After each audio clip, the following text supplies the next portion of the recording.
I call this meeting to order. Welcome to meeting number 73 of the House of Commons Standing Committee on Agriculture and Agri-Food. I will start with a few reminders. Today's meeting is taking place in a hybrid format. The proceedings will be made available via the House of Commons website. Just so you are aware, the webcast will always show the person speaking rather than the entirety of the committee. And of course, colleagues, screenshots or taking photos of your screen is not permitted.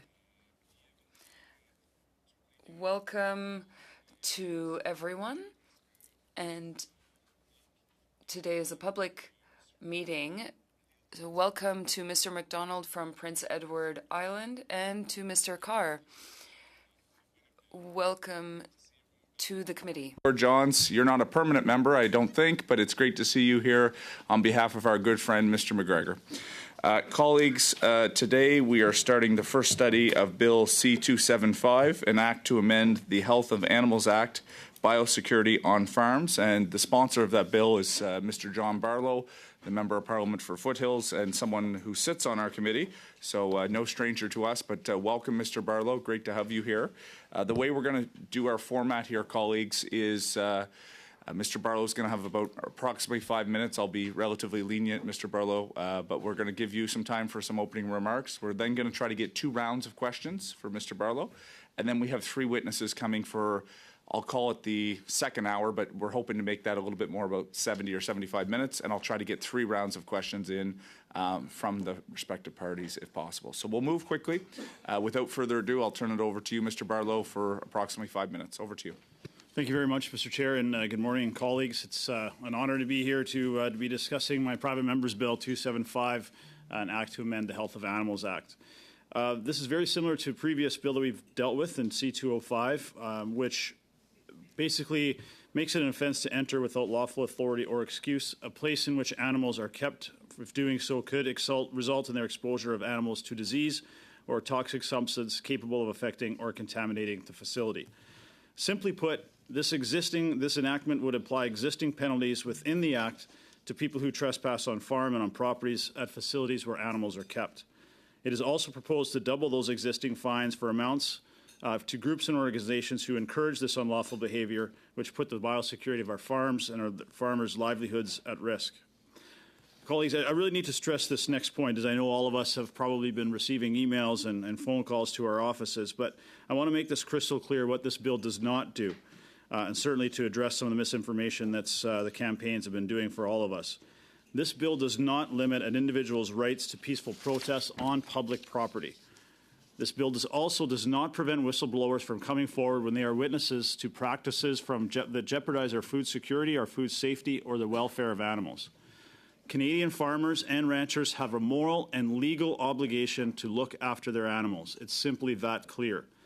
In fact, farmers and their employees are obligated to report to the appropriate authorities any wrongdoing that they operate or see in a highly regulated environment and must follow strict codes of conduct to ensure the health, safety, and welfare of farm animals. Now, colleagues, the last time I was here on C-205, I dedicated a lot of the time in my discussion on the mental health aspect of this bill. But I would invite those who are new to this committee to take a look at my comments previous bill, and there will certainly be another witness later today that is an expert in this field, and I will leave most of that to her. Now, members from all parties have recounted situations in their ridings when this bill was debated in the last Parliament.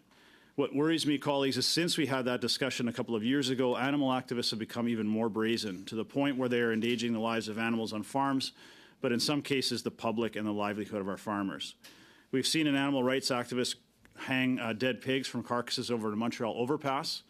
We heard of a hog farmer now in Ontario who has been targeted by ransomware, where activists are demanding the farm admit the mistreatment of his livestock, which of course was undeniably false. And where this started, colleagues, was an incident in my riding with the Shedder family who woke up one morning to check on their free-range turkey farm and had 40 activists camped out in their barn. It took 5 to 6 hours to de-escalate and have these protesters removed. However, the impact on the family has been long-lasting and it still impacts them to this day. where they question why they were targeted and what they had done wrong, as they have followed all the rules and, again, have a free-range farm in Fort Macleod. Now, opponents of this bill will claim it's not necessary because there's no proof of the introduction of disease by trespassers. Now, first, I think that misses the point of this bill completely, as one issue can make all the difference, and it's short-sighted argument to justify unlawful behavior. But second, I think more importantly, colleagues, is it completely false, and we know of at least 2 incidences. One in Quebec, where an outbreak of rotavirus as a result of protesters on a pig farm, and rotavirus hadn't been seen in Quebec in more than 40 years. Another was an Ontario mink farm where trespassers released thousands of animals, which led to an outbreak of distemper. Now, colleagues, some provinces have followed up with something similar, but the vast majority, 7 provinces and 3 territories, do not have anything like this in their legislation. And finally, I just want to reiterate the impact that this having an outbreak of an animal disease or an animal-borne virus on our farms could have on our farm families and certainly our economy. Protecting our Canada's food supply is absolutely critical. That is one of the pillars of what we do here in this committee. But viruses like avian flu, African swine fever, and foot and mouth pose substantial threats to Canadian agriculture. In 2014, the Fraser Valley had 10 farms had an AI outbreak, and more than 200,000 birds had to be euthanized. The most serious outbreak of avian flu in Canada took place in the Fraser Valley in 2004 and led to the slaughter of 17 million farm birds. Before that outbreak was eventually brought under control, it cost more than $380 million in lost economic income. In the aftermath, a number of changes were made, including self-quarantine, biosecurity protocols, surveillance, and laboratory testing. This most recent outbreak we had here in Canada impacted 7.6 million domestic birds in provinces across Western Canada, Ontario, and Quebec, BC being the hardest hit. When we're talking about African swine fever, thankfully this is yet to be detected in Canada, but the first case of ASF was detected in China in 2018, spread to every province in the country by 2019, and has now been seen in the Asia-Pacific, Central Asia, Eastern Europe, and now the Dominican Republic. This would be devastating if this came to Canada, as it would be a $24 billion economic impact. Now, I want to conclude with this, colleagues. As I said, this bill is not about prohibiting peaceful protests. But the problem is many of these protesters are not aware of the strict biosecurity protocols we have on farm, why they are there, and the fact potentially of them trespassing on farms could have catastrophic consequences to our farmers, our food security, and certainly our economy. I know our members on this committee understand the importance and urgency of this bill and what it could mean to our farmers, our ranchers, and our producers. I look forward to addressing any questions or comments my colleagues have, and I appreciate your attention. Thank you very much, Mr. Barlow. We're going to get right to that. I'll start with Mr. Drouin for up to 6 minutes, please. Thank you, Mr. Chair, and I want to thank Mr. Barlow for putting this bill forward. I think you've touched on a few points, and you were the author of the previous bill. I'm just wondering, your bill talks about, obviously, unlawful enter into buildings or areas where farm animals are kept, and we would be in favor of presenting a friendly amendment. Obviously, we talk about biosecurity, but if biosecurity protocols are followed, do you still object to entering if somebody does enter into and where I'm coming from is that sometimes you will get there are bad apples. I mean, the majority of them are fine, but there are bad apples, which taints the entire industry, unfortunately. But you do have people that do follow biosecurity protocols, and you could be in a situation where if biosecurity protocols were followed, then what is the danger of somebody entering into an area? Well, thank you for that question. And I guess my initial reaction would be, of course, I'm always open to discussion on amendments that would help make this proposal better. Now, my concern, I guess, would be, are you still talking about a trespasser? I know all of us have visited farms, and we've gone through the protocol. We've put on the hazmat suit, we've washed our boots and put on booties and those types of things, but we've been invited onto that farm. If you are saying that, protesters are still trespassing on farm, but, put on a hazmat suit and all those things, are they still having an impact? I would say yes, they are. That is still impacting the mental health of that farm family. I would say, if I had woke up in the morning, I came down to my living room and there was some protesters who were upset about how I treated my dog, but they were wearing a hazmat suit and whatnot. Does that make that any better? I would say to me as a dog owner, no. So I would just want some clarification. Are you talking about protesters, or are you talking about just a regular person that's been invited onto that operation? Well, but there's already trespassing laws, right? So we don't have jurisdiction on that. So as soon as we touch trespassing in federal jurisdiction, then that bill could be challenged in court and rendered, unconstitutional. So that's what I'm worried about. So we strictly have jurisdiction over what happens inside the farm. And I think that's where we want to present a friendly amendment, just to ensure that we stay in our, I don't want to use a pun, but we stay in our silo, we stay in our farm in terms of, legislating what the objective of what you are trying to do. And I certainly agree with you. I certainly agree with the objective of the bill. I've certainly met a lot of farmers with regards to ASF. We're spending $23 million just to prepare the pork industry to ASF over 2 years. That's a lot of dollars. I've certainly spoken to a lot of farmers, poultry farmers out in the Fraser Valley who have been affected by AI, and that's poultry that didn't make it to the market. Millions of poultry have died, were killed just because of AI. So I certainly understand where you're coming from on this, and we are dealing in a new reality. I mean, we've just gone through a pandemic, and the objective of the bill, I think, it serves as a purpose to inform potential protesters that we're in a new world. It's a very geographically, it's a small world now, with diseases traveling much faster than they used to, and I know that farmers are worried about potential protesters, and I know you've mentioned the few cases, but from our perspective, it's just that if somebody follows, regardless of the purpose of the reason why they're there, if biosecurity protocols are followed and are put in place, then that's where we would be putting a friendly amendment to ensure that we respect the areas of jurisdiction of the federal government. Yeah, I understand. I appreciate the clarification. And certainly there are trespassing laws in place, which is why we went with not the criminal code, but amending the Health of Animals Act, as we did not want it to try and go down a path we thought was going to be onerous. But the issue with the trespassing laws is, in many cases, other than one in BC, for the most part, they're a couple $100 fine. And we have to understand that these groups are fundraising tens of millions of dollars off of these events. They're filming it, they're fundraising off it. So there has to be a teeth to this, which makes it a deterrent for these groups to do that. My concern with your amendment, in all honesty, Mr. Duran, is that maybe have some more discussion with stakeholders on this, but I would be concerned that we are now giving an invitation to protesters saying, as long as you follow protocol, you're more than welcome to trespass on farms. That's not the message we're trying to portray here. We're trying to say that our food security must be paramount. As you mentioned, great analogy with COVID.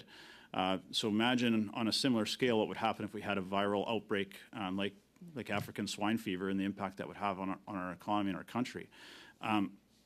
These protocols are in place for a very important reason, and they must be followed. And part of that is there has to be a line in the sand where, if you are not up to understanding the protocols, understanding the procedures, understanding why they're in place, you should not protest as much as you want, and you're welcome to do that. That is your right on public property, outside the farm gate. But there has to be a line where you say you are putting too many people and animals at risk when you cross that line. No, 100% agree. 100% agree. Thank you, colleagues. We'll have to leave it at that. That's 6 minutes. Donc, maintenant, Mr. Steinley pour 6 minutes. Allez-y, s'il vous plaît. Mr. Stanley for 6 minutes. Much, Mr. Chair. And Mr. Barlow, thank you for your bill. I appreciate it, and appreciate the ability to second it in the House of Commons and give that second reading speech. You did talk about stakeholders a bit, and kind of piggybacking on what Mr. Duran was saying. Can you comment on some of the stakeholders that you have spoke with about this bill, and some of the positive reactions you've had from stakeholders about this bill and how it's going to help their membership? Thank you, Mr. Stanley. Yeah, we've had extensive consultations with all of our agriculture stakeholders. And although we focused on livestock here, we've even had those from the grain and oilseeds industry be very supportive, as they are seeing similar issues where people are coming into the fields and taking pictures or taking plants and things like that. And again, you don't know what kind of weeds or whatever they're bringing on. So the consultations have been very extensive, and I would say we've had unanimous support from every single agriculture stakeholder group we've spoken with. And it's really on two things. The importance of protecting the biosecurity on farms. The second thing is they see this as someone hopefully the federal government stepping up and protecting them and protecting their mental health, as this is becoming more and more of an irritant to, no, it's not, an irritant is not the right word. It is painful to them and what they're going through when these things happen on their farms.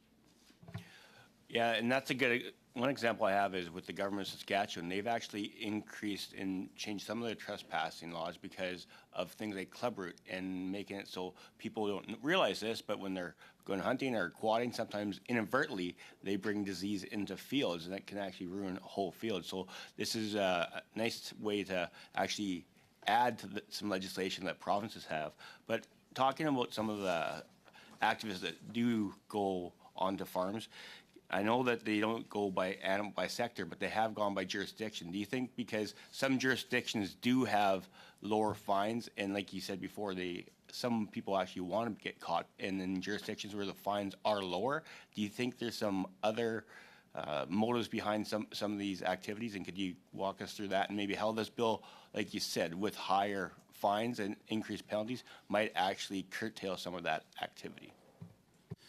Yeah, thank you. And I don't think there's any question that these things are, protests when they happen are well planned and well thought out.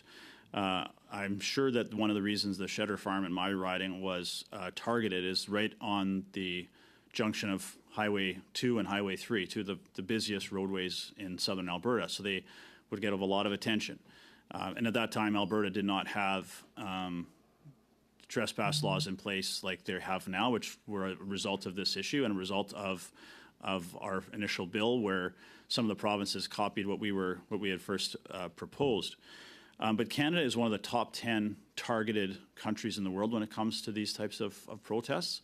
And one of the reasons for that, I believe, is we do not have a national initiative in place, which we are proposing here, that is a deterrent to these groups. We don't have definitive numbers in Canada, but doing some research in the United States, these groups fundraised close to $90 million last year. That's a huge number, $90 million. So there's no question that this is a fundraising initiative for these groups who are their sole goal is to end animal agriculture, which I would hope all of us would oppose that. That's why these deterrents have to be in place. There has to be a financial deterrent to these groups to do this. Otherwise, they will continue on this, to continue to frighten our farmers and impact our daily lives. One of the concerns on your previous bill, Bill 205, was, and our colleague, Mr. McGregor, is not here, but he said the following: I received correspondence from concerned people from across the country who are worried that the bill might serve as an effective gag against their right to protest. What I would say in reply to that is, if we look at the specific wording of this act, it's talking about a person entering without lawful authority or excuse. There's nothing in the bill to prevent a whistleblower, like a farm employee, who's already lawfully there and who witnesses something that they believe is wrong or contrary to animal welfare laws, from blowing the whistle and raising the alarm on that. The difference between what the committee adopted in C-205 to 275 before today was an amendment to apply the bill to whistleblowers. Is that correct? And can you just speak on that to make sure that we have that on the record to how we can make sure that they're protected? Yeah, that is correct. We did have a friendly amendment from Mr. McAllister last time we went through this. I did not include it on this bill for two reasons. All of the stakeholders we spoke with felt it was redundant and not necessary, because it is included already in place, where we were careful with our language to ensure that whistleblowers were already protected. They are on the farm lawfully. They've been invited. They're an employee. They're a farmer, a family. And they have a critical role, as I said in my presentation, where farmers and employees on farms have a moral and legal obligation to report any incidences which are not meeting our standards, where the health of an animal or the health of a farm employee or family is put in danger. I believe that is strongly worded in the legislation as is. We're going Thank you very much. We're going to have to leave it at that. Thank you, Mr. Steinley. Thank you, Mr. Barlow. Maintenant, Monsieur Parent, 6 minutes, s'il vous plaît. Mr. Perron for 6 minutes. Thank you very much, Mr. Chair, and thank you, Mr. Barlow, for being here this morning and for tabling this bill once again. People who question the relevancy of this bill ask the following question. Well, they say that there are already rules in many provinces and laws. Some provinces have stricter laws and others don't. What would you say to them? In the current situation, it's possible to file a complaint if there is any trespassing. So why do we need a different bill? Well, I think you, and thank you for the question, Mr. Perron. But I think in your question, you've answered it, where some provinces have something in place, but not all. In fact, I think it's 4 provinces: Alberta, Ontario, Saskatchewan, PEI. Quebec is trying to do something, but they have had to go to the Supreme Court to have something in place. I think it behooves us as the federal government to have a national program in place that will cover all provinces and territories, because that is not happening right now. Merci beaucoup. Thank you. And what would you say to people who say, as the Conservatives just brought up, that we're going to have a law that will not allow for whistleblowing?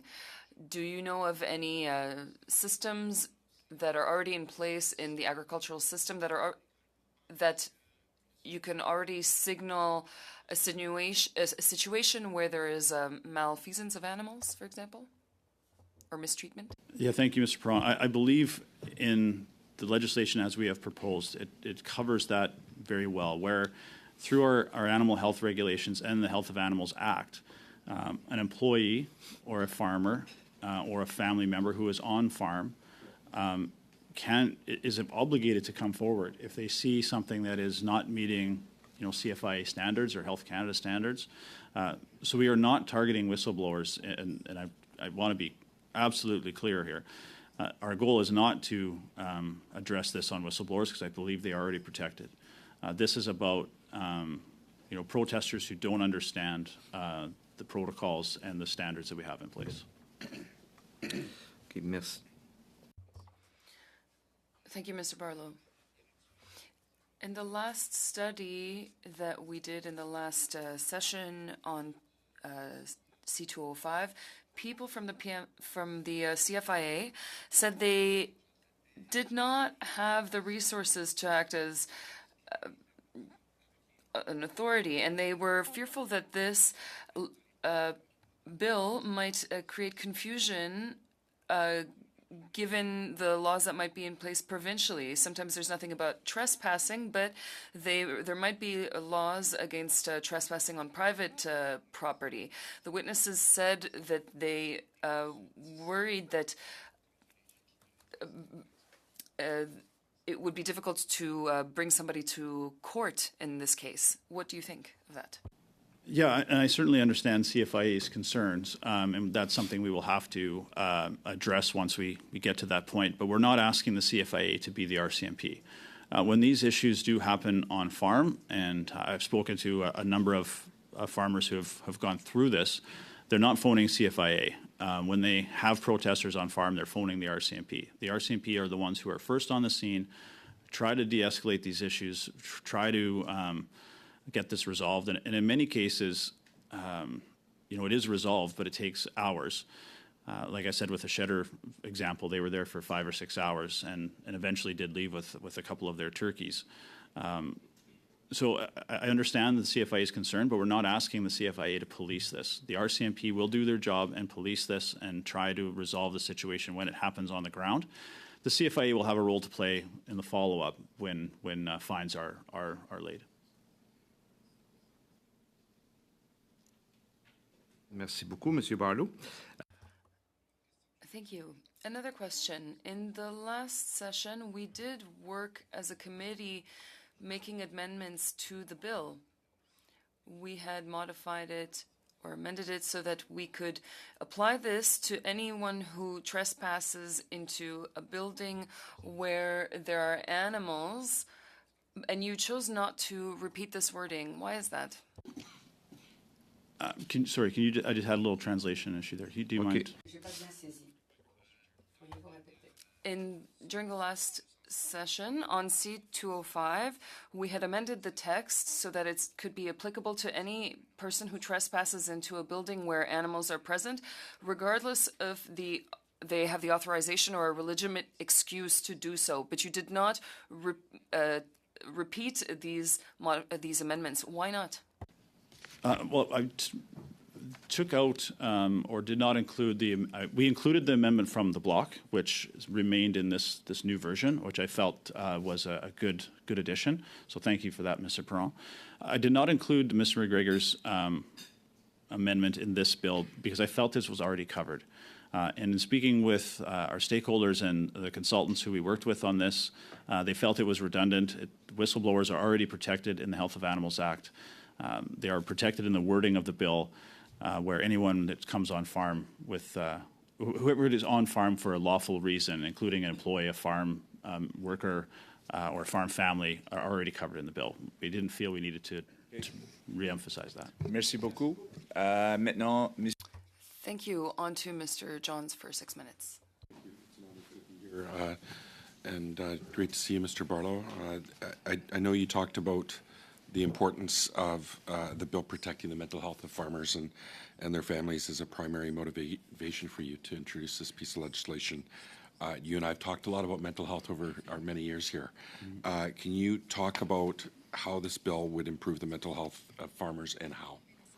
Thanks for that question, Mr. Johns, and I know this is a pretty important issue for both of us, and I want to, if I can, just correct the record as I'm kind of taking a quick review of some of the forms or the data we've collected here.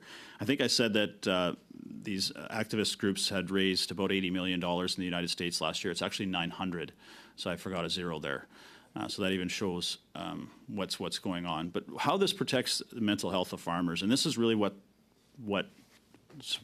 inspired me to do this, is when I met with the farm family in my riding after this had happened to them, the looks on their faces were, I was surprised with how hard they took this, and they just didn't understand why they were targeted.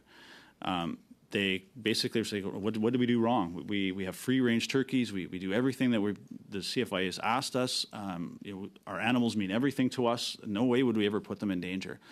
But then I had phone calls from farmers from across Western Canada saying, are we now open season on farming? That no one was charged in this issue. I think they were given a $250 fine, 2 people out of the 40.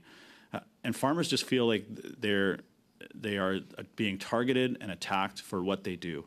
And are there bad actors? I'm sure there are. But the vast majority of farm families are doing everything they possibly can to protect their animals and their water and their soil.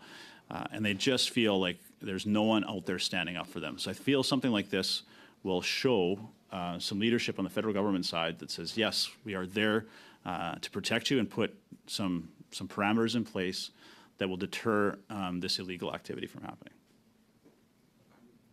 In the last iteration of your bill in C205, it made it all the way past second reading, and it was reported back to the House with amendments.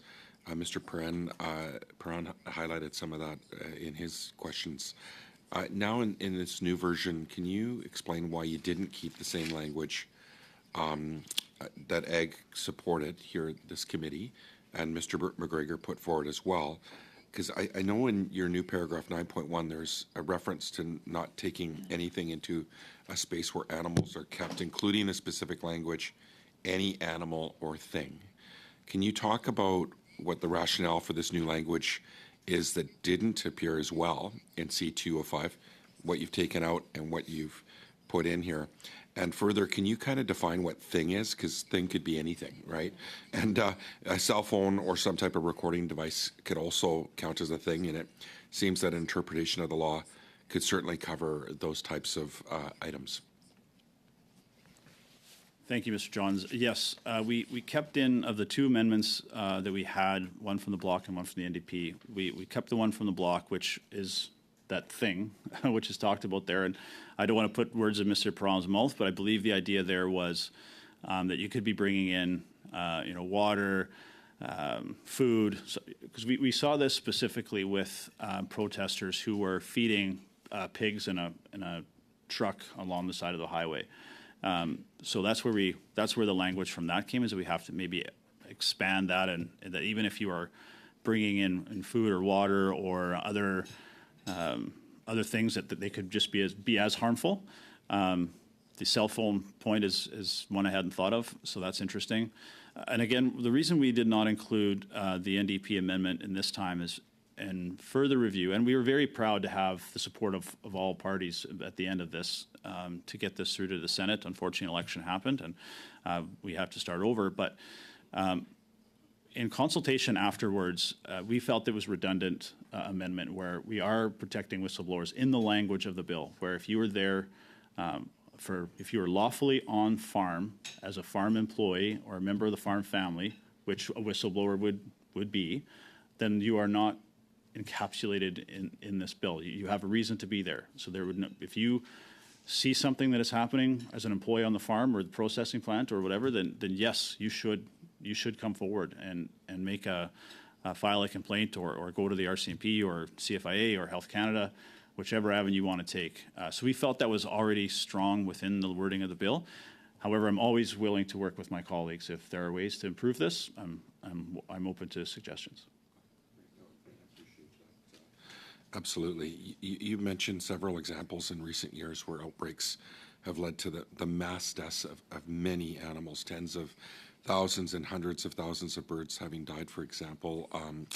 Just out of curiosity, in those instances you referenced, was it animal rights activists who spread the infections leading to those deaths? Yes. Okay. On the two specific ones I mentioned in my, yeah. In terms of whistleblowing, what can be strengthened to support whistleblowers, if you put any thought into that? Well, I guess, I wouldn't say there's any specific wording, but I think there may be a promotional campaign or some sort of marketing campaign that could go around with this when we hopefully finish it, that encourages whistleblowers. If they do see something on farm, don't be afraid to come forward because it's for the greater good. Right? The stronger our reputation as Canadian agriculture, as an export market as well, we are not only selling to customers across the country, but we are around the world. And we have a very strong reputation, but we want to protect that reputation. So any time that something comes forward where an operation is doing things that they shouldn't or not meeting the standards, that is not good for everyone. So I think any farmer you talk to or any producer that you talk to, as much as they're at their wits' end and mentally stressed as a result of the trespassers, they also want to ensure that everyone is meeting the standards that are there. Okay, we're going to have to leave it at that. Thank you, Mr. Barlow. Thank you, Mr. Johns. We'll now turn it over to Mr. Carr. Colleagues, I do realize that normally the pecking order is Conservatives, then Liberals. I kind of got that a little bit different maybe, but it'll all work out in the end anyway, so forgive me on this time. Go ahead, Mr. Carr. Thank you, Mr. Chair. Mr. Barlow, thanks for the information you've provided thus far at committee. I certainly take the point on the mental health impact on farmers and the disruption to everyday livelihood when there are significant demonstrations or events that take place on their property. We've talked a lot about these animal rights groups and activist groups. You talked about, and I'll trust you until I fact check the $900 million in terms of fundraising. What is it that animal rights groups are finding that are driving them back continuously to these farms? Surely you don't raise $900 million if you send an empty video clip back to those that you're trying to fundraise on. assuming that, as per your suggestion, that's what they're trying to do. So I'm just curious as to what is it that they are discovering when they are going to these farms that is problematic in their minds and the minds of those that are supporting them, and how does that bill help to address that? Yeah, thank you for the question, and I appreciate, I can't speak for all these groups and what they think they're seeing. I think it's twofold, Mr. Carr, where there's no question this is successful fundraising for them, obviously, from the numbers that we have seen, and I will maybe table this document with the committee so they can see that. But in many cases, what are they catching some things that shouldn't be happening? Perhaps. And again, these fundraising numbers are from the United States, so I want to be clear on that we don't have definitive numbers for Canada. But in many cases, what they are showing, a lot of consumers or Canadians don't understand. For example, on the Cheddar farm, when they open those doors to that barn, turkeys or chickens, if it was chickens, they panic, they are fight or flight, they run over each other and stomp and literally trample each other. So I know in the one video that we saw, they said, well, look, we have a couple of dead birds. Well, those dead birds died because those protesters went in, and these birds were not expecting it, didn't know who they were. You have 30 or 40 people come in there. You scared the crap out of them, and they trample each other. If you've been into a chicken barn, you understand 35,000 birds and some of those things, lots of room to go around. But when you put them all rushing into one area, that's what happens. So I think they're being, in many cases, disingenuous in what's happened. We've seen a couple of cases where the videos they put on were actually not from that farm at all. Listen, I think the overall goal of these groups, and I can quote you some of these that we have here. Humane meat, there's no such thing. That's from Animal Outlook. From Good Food Institute, eating meat is not a personal decision any more than whether somebody beats their child is their personal decision. So their goal is to end animal agriculture, and that's the justification of what they're doing. Thanks for responding to that. You mentioned a few moments ago the importance of strengthening the reputation of the industry, that the stronger the reputation of the industry is, the better things can be for us internationally. One of the things I've heard from folks that have reached out on the bill is that they feel as though they don't have enough information about what's going into the production of their food in Canada. Everything from how the animal is treated prior to being slaughtered, when they're slaughtered, and after. What do you see we can do, whether it's through the provisions of this bill or regulations beyond it, that will help work with industry to provide Canadians with a better sense of how things are being produced? I'm a former teacher and school principal. I remember all sorts of, we all know Simpsons references from years past of how the agriculture industry went.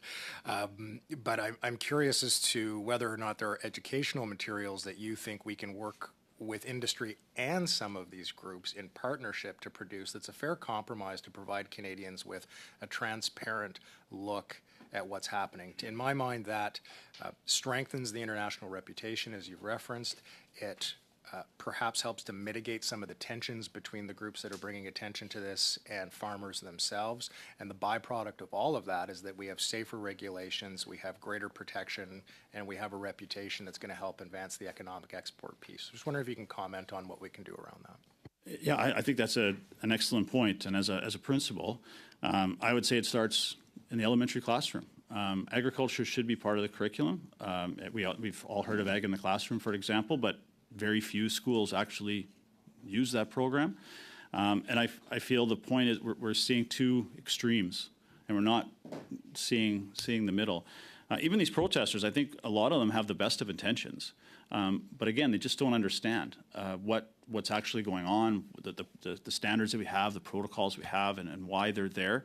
And that education element, I think, would go a long ways to alleviating some of their concerns, but also being a great educational tool for those Canadian consumers who just don't know where their food comes from. And I think for all the things that we discuss here, that's probably the number one underlying issue that we have is for most Canadians, most consumers, they don't understand what happens from the farm gate to when they purchase that item at the grocery store shelf. There's a lot that goes into that middle part. So as part of this bill, I think certainly we could work with industry who, I believe is trying to do their best to get the message out there, but are people listening? I'm not so sure.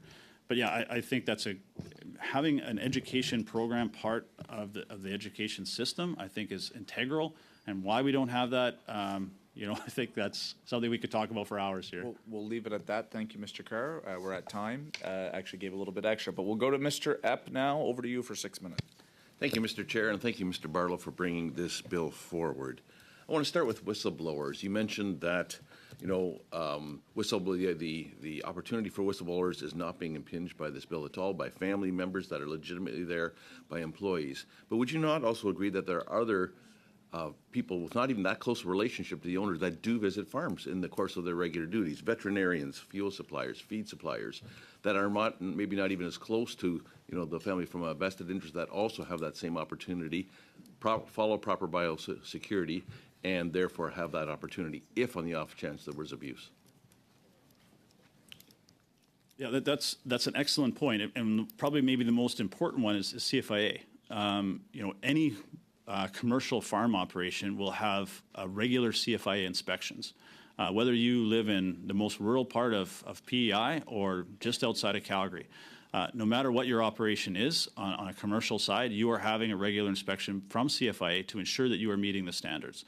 Now you can talk to any producer, I'm sure you have. Those can be very stressful inspections as well, which shows they want to make sure that they are meeting the standards that are put in front of them when it comes to animal health and sanitation and all of those things when the CFIA comes by. But yes, you're going to have, whether that's a member of parliament coming by to visit your farm, or fuel suppliers, or the guy picking up the milk every day. There are constant people coming by that have a lawful reason to be there, and if they see something that is that they know as an expert that they know is not meeting the standard, they also should have that opportunity, and they do have that opportunity to step forward and say something. Thank you. Lead a tangent right into my next question, which is a bit tangential to the bill, but it deals with biosecurity and animal agriculture. CFI has proposed some new regulations around fair societies. I'm going to be speaking with and attending the Highgate Annual Fair. It's 169th rendition. I'm not even a third. No, I'm a little over a third that old. But there's proposed regulations where putting an onus on traceability, again for biosecurity reasons, on the animals that will be displayed there. Can you comment? Because my understanding is from agricultural groups and organizations that they support a solid traceability regime, but are willing to maintain that regime and the responsibility for it through that setting, so that the 83% that are volunteers in our ag societies are not discouraged from volunteering. Yeah, that is a concern with the new regulations brought forward by CFIA, but we talk about our global reputation with Canadian agriculture. One of the reasons we have that strong reputation is our very fulsome traceability program. However, with this new program that's being introduced, the concern from the stakeholders is these groups that are now having to take on this new responsibility, don't have the people to do it, and also don't have the expertise to do it. So they would rather Point of order, have Mr. it. Chair. Just 1 sec, yeah. We're just, while I respect and I support what my honourable colleague is saying, we're getting a little far from what Bill C-275 is covering. So we're just, if we can stay on the subject matter, would be great for all of us. Okay. Certainly you have some leeway, but we are 275, so I would ask to make sure we keep tight on that legislation. Thank you, Mr. Epp. 2.5 minutes. Perfect. Thank you. So when I do attend things like the Highgate Fair, often I'm late. And when I am trying to get there on time, I have the odd time exceeded the posted speed limit, and I'm not looking for law enforcement to find me. Whereas I heard from your testimony, and perhaps this is linked to the $900 million that ag groups raised, is one of the goals often for these trespass incidents and biosecurity trespasses or violations for the people to get caught.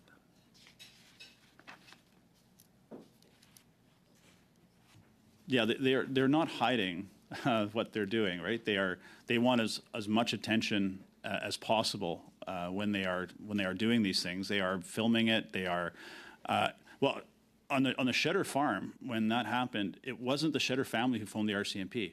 It was the protesters who phoned the RCMP. We are trespassing illegally on a farm. Come protect us was the phone call to 911. They are asking to be caught.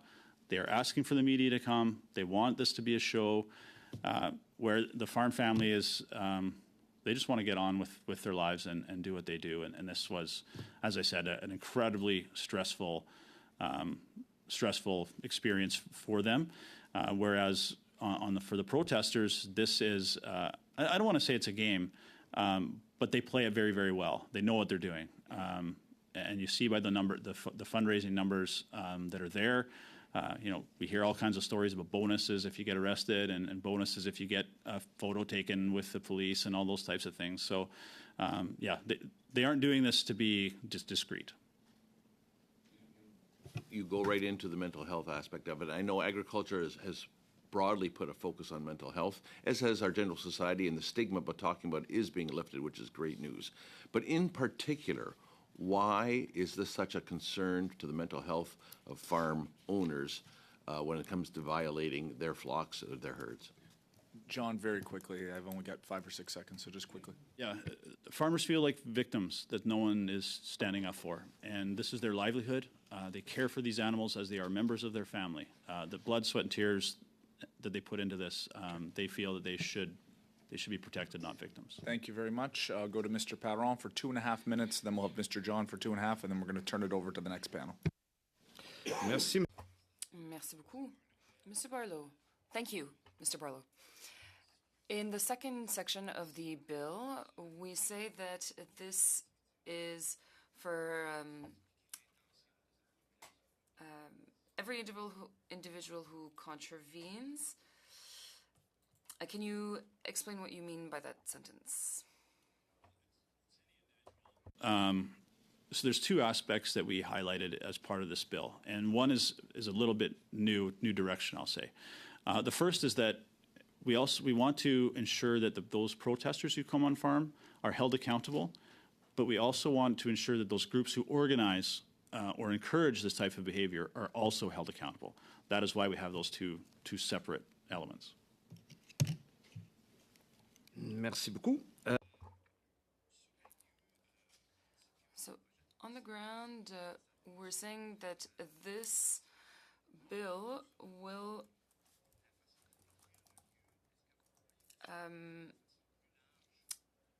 be about any building or other enclosed place in which animals are kept. Do you think that this might extend to other types of buildings, for example, a slaughterhouse or a place where there would be a rodeo? Do you think that this bill includes those areas and not?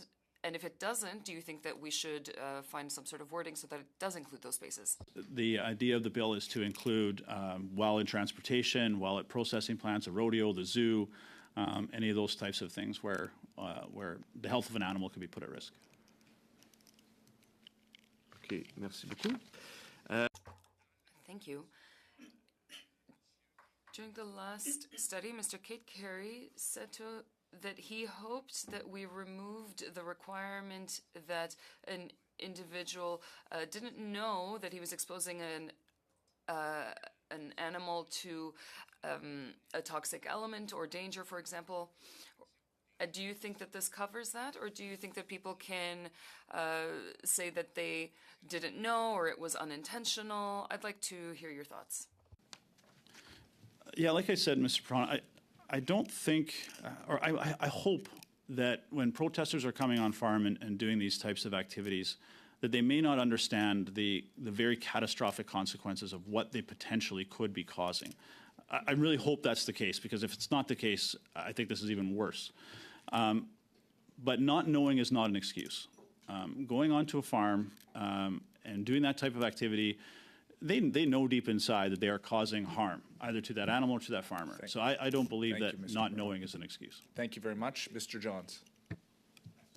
I'm going to go back to one of the previous questions, and we know that the animal rights groups, they've expressed some concerns about the bill, stating that it's not so much about the health of animals as what they claim, and it's as much about a trespass law. So hopefully you can help me with that. We know that many instances of animal abuse on farms have been documented by farm employees who work there, and I think you've been very supportive of that and stating that. If a farm employee with lawful authority or excuse to be on the farm property were to document an instance of animal abuse using a thing that I raised earlier, for example, a cell phone camera, it seems that what you're seeking to do here is actually having that farm employee subject to, well, indirectly, that it could be seeking to do that, subject to a $50,000 to $250,000 fine and possible jail time. Does that not seem like an awfully tough punishment for documented instances of animal abuse? Maybe you can just dive in a little more on the thing concern around that language there piece, because that's where it could lead to. Yeah, I understand the concern there, but the whistleblower is there for lawfully. So he would not be, or she would not be included in this legislation because they are there lawfully. So this is about someone who is there unlawfully, is the distinction. It's been raised, but I just want to clarify here again.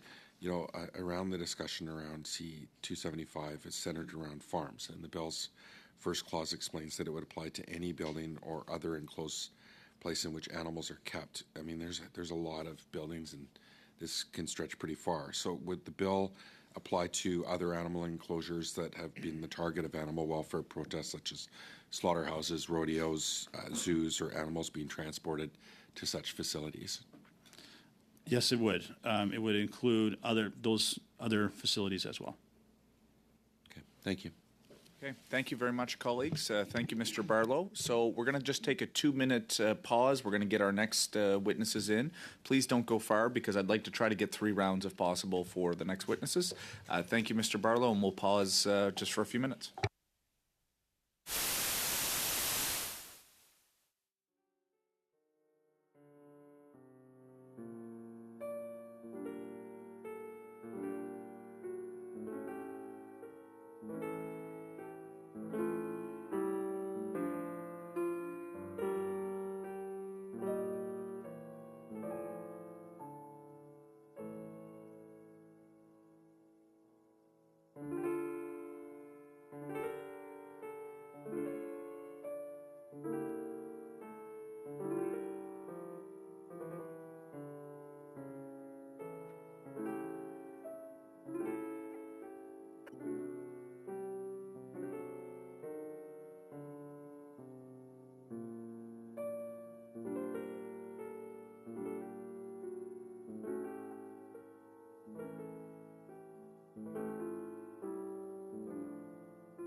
Colleagues, I would like to now welcome our witnesses for the second panel.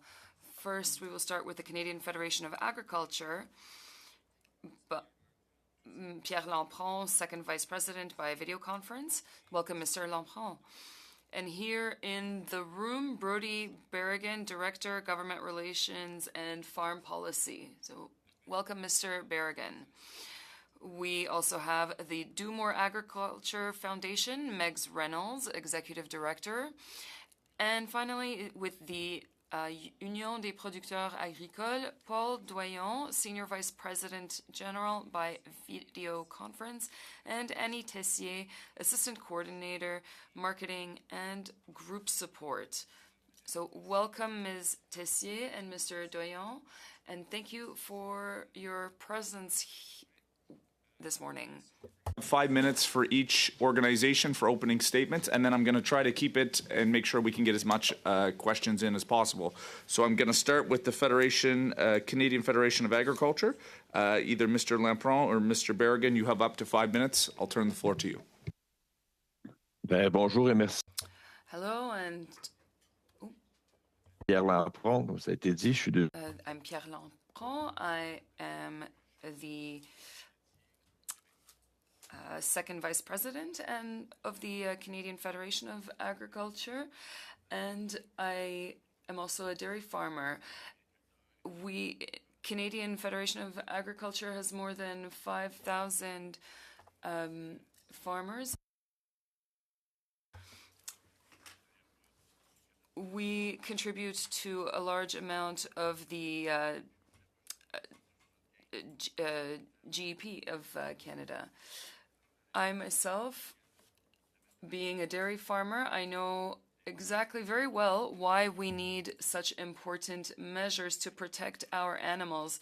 Our livelihood is affected, and it's also important for our economy.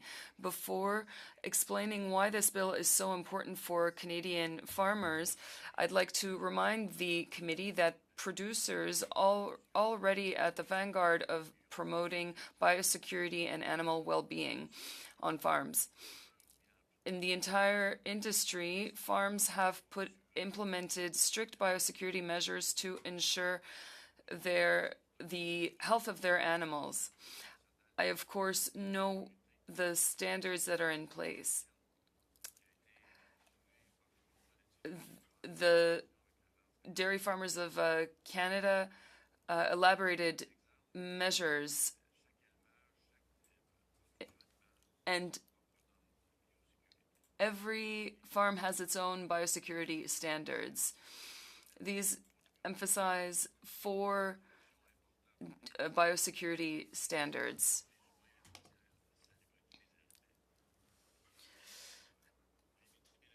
The standards limit contact between producers and animals, ensure that the farm is clean,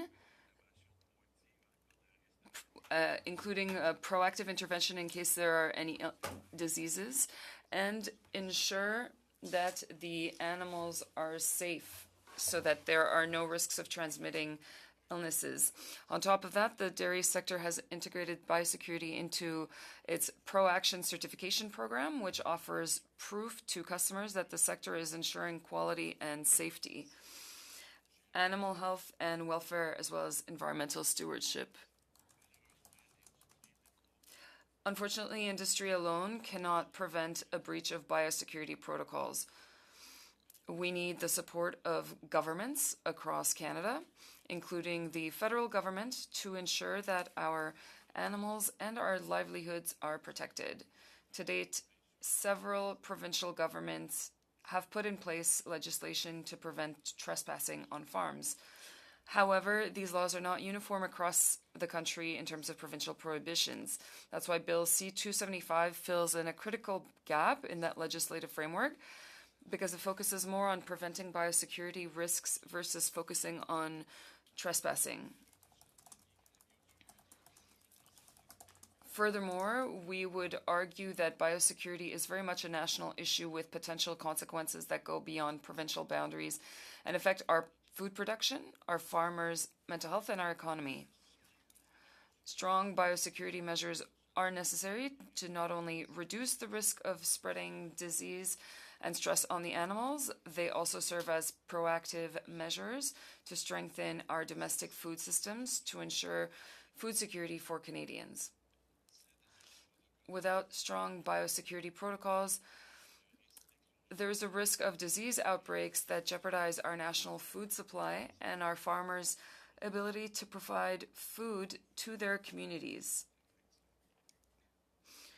In addition, the mental health and well-being of producers and farm employees could also be affected due to animal welfare impacts and loss of livelihood.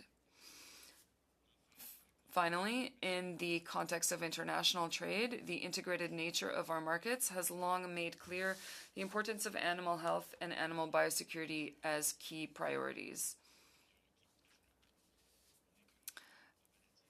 An outbreak of an infectious disease in any sector has disastrous effects, including but not limited to closing our borders to trade, lost trade opportunities, and increases in production costs. So, thank you for this opportunity to speak today, and I would be happy to answer any questions you may have. Thank you, Mr. Lampron. That was exactly 5 minutes. Thank you. Ms. Reynolds, over to you for 5 minutes. In a 10-minute storm. They grieve powerless as disease rips through their herd or flock. They watch market prices tank when global production is good. They pray for rain, for markets, for health and for safety. And on a daily basis, they pray for an understanding of who they are and what they do. I sit before you today on behalf of Canadian farmers, in my capacity as the Executive Director of the Do More Agriculture Foundation. We are the national voice and champion for mental health in Canadian agriculture. Last spring, just as avian influenza was moving across Canada, I sat down with a group of poultry producers in Nova Scotia. The focal point of our conversation was mental health and the challenges farmers are facing that lead to chronic stress, burnout, and anxiety. A conversation usually robust was lilted. The producers sharing their table with me were more focused on the migratory birds outside the window than on our dialogue. They were living day and night with the fear that avian influenza would show up in their barns, either introduced by wild birds or through a break in biohazard security. I didn't grow up in agriculture. I grew up in the city, and before moving to a farm, I never would have thought twice about walking into a barn full of animals. It never would have crossed my mind that walking into a biosecure barn housing 30,000 birds could result in introducing a disease like avian influenza that could see that entire flock dead within the week. Producers across Canada are not expecting everyone to know the ins and outs of their operations or of animal husbandry, but they are asking for help. They are asking for protection and for understanding, for Bill C-275 to be enacted, protecting their animals, their families, their farms, and their livelihoods. Agriculture is an industry with a foundation of deep rural roots, hard work, resilience, strength, and community. On a daily basis, farmers deal with numerous factors that are outside of their control and directly influence their mental well-being. Farmers should not have to add living with the fear of protesters trespassing into enclosed areas and endangering their animals, their livelihoods, and Canadian food security. Farmers are among the most vulnerable when it comes to mental health challenges like stress, anxiety, depression, and burnout.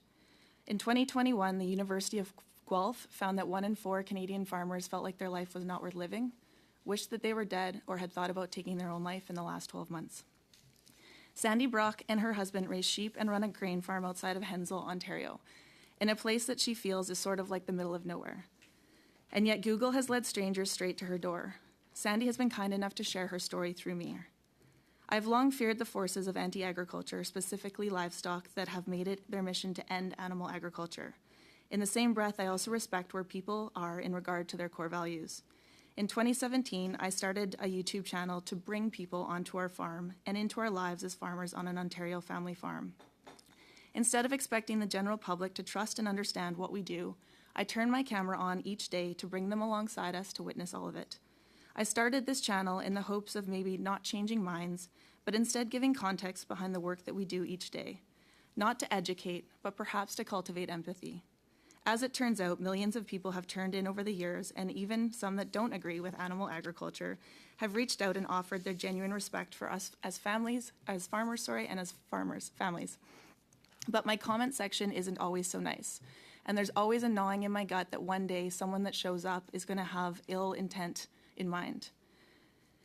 And when someone shows up, thankfully so far, the strangers that have found my address have shown up unannounced have been because they like me. Unfortunately for me, I don't know the difference. When these strangers have shown up, I have had an out-of-body experience that leaves me shaking and affects me for days to come. We live where we work. The vulnerability of strangers showing up unannounced is one thing, but the violation of privacy is a completely different level. And this is where I can firmly stand beside my fellow livestock farmers. It feels like, and quite honestly is, a break-in. Businesses and homes are protected by law. Our farms are quite literally our farms and our homes, and in so should be protected. I started sharing my life online to help connect, provide context, and give the experience of a small family farm. Sharing did this and more, and I'm proud of the connections that we've made. But after experiencing even the mildest forms of trespassing and the fear that comes with that, and seeing firsthand and feeling how vulnerable we are as an industry, I seriously have questioned whether it's all been worth it in the end. Thank you. Thank you very much, Ms. Reynolds. And certainly I know from speaking with my farmers in the Annapolis Valley, I know the likes of Amy Vanderhyde and others that you spend time in our beautiful corner of the world, and thank you for the work that you do. Maintenant, Now, on to the Union des producteurs agricoles, Mr. Doyon or Ms. Tessier. Mr. Doyon, your microphone is on mute. Hello, thank you, Mr. Chairman. My name is Paul Doyon, first Vice President General of the Union des producteurs agricoles. I'm a dairy farmer and maple syrup producer. I am accompanied today with Annie Tessier, Assistant Coordinator for Marketing and Group Assistance. And animal biosecurity is an important issue both for the health and well-being of animals because of the major economic and commercial consequences associated with animal diseases. The UPA considers that Bill C-275, which amends the Animal Health Act, gives a clear signal of the importance of respecting biosecurity measures in agricultural businesses to dissuade intruders from coming into livestock premises. Biosecurity and animal health are the responsibilities of farmers, in part determined by the Animal Health Act. This act specifies the measures they must take when there's a disease outbreak in their herd. In particular, it stipulates that the premises concerned must be accessible only to those who are authorized to enter them to limit the risk of spreading disease. In addition, the various livestock sectors work on prevention and have adopted health and biosafety protocols that are often very strict, with only authorized persons complying with these protocols allowed to enter the premises. Agricultural input suppliers, livestock transporters, and renderers also have a role to play in animal biosecurity. In recent years, the rise of anti-meat and anti-species movement or anti-speciesist movements have been felt in many countries, including Canada. Many of these protests have taken place in public places. However, a more radical faction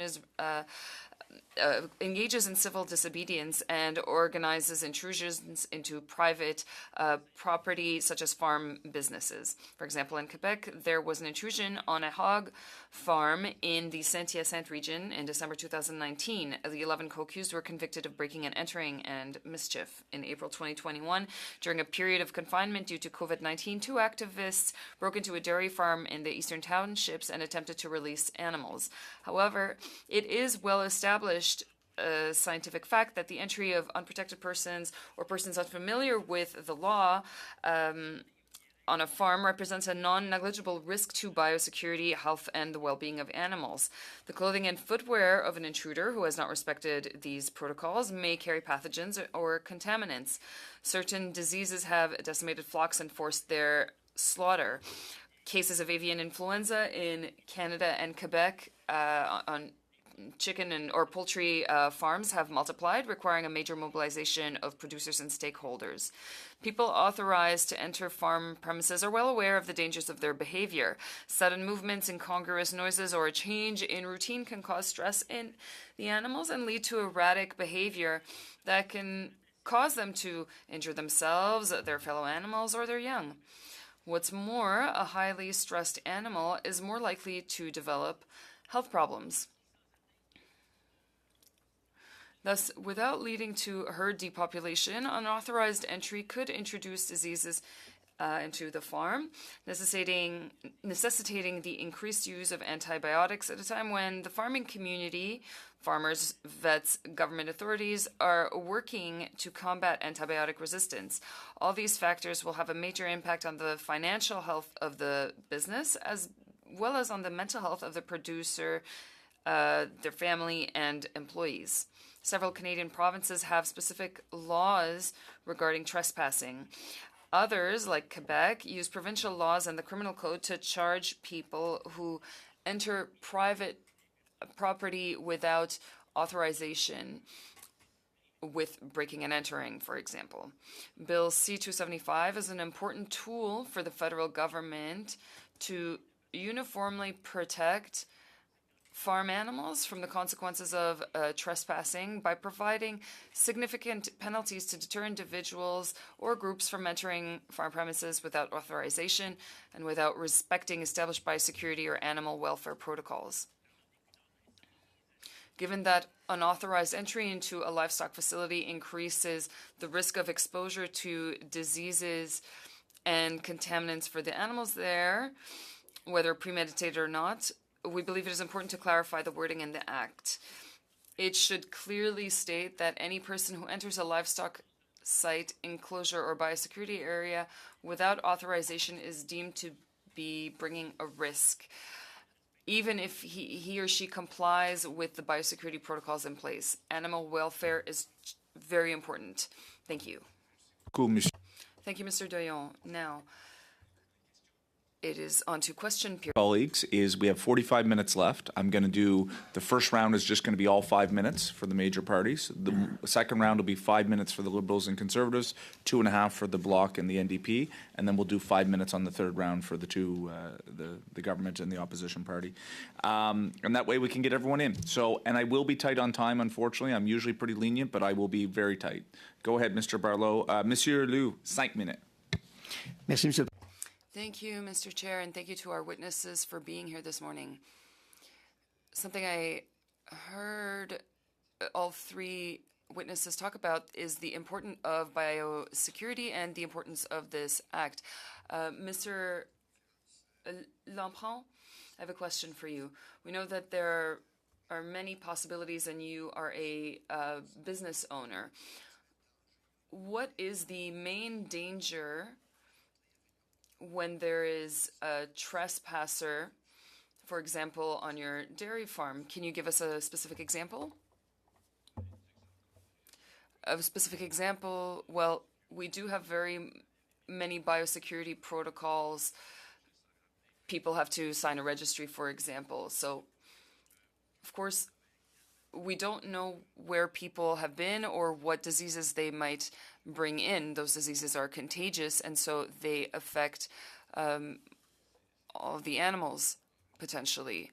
So we don't know which disease they will be bringing into our herds.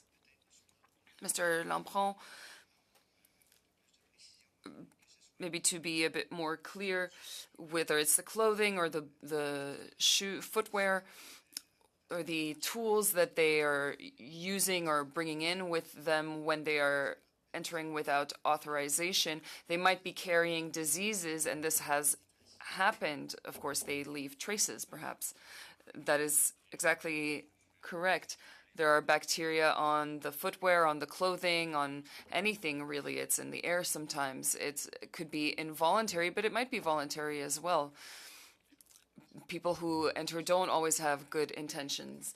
Well, we do have two witnesses who were vets who said that it was very improbable that that would happen from intrusions, but you don't agree that just that can happen. For you, the fact that somebody might enter the enclosure, that increases the risk of transmission. Indeed, maybe for dairy farmers it's less of a risk, but with hog farms or bovine production, there are accrued risks. That's why these biosecurity standards are there, to protect the animals. Mr. Doyon, do you have anything to add with regards to the importance of biosecurity? And then I'll move on to another question. Well, as Mr. Lampron said, indeed, there might be some pathogens that are brought in by people who were not actually invited.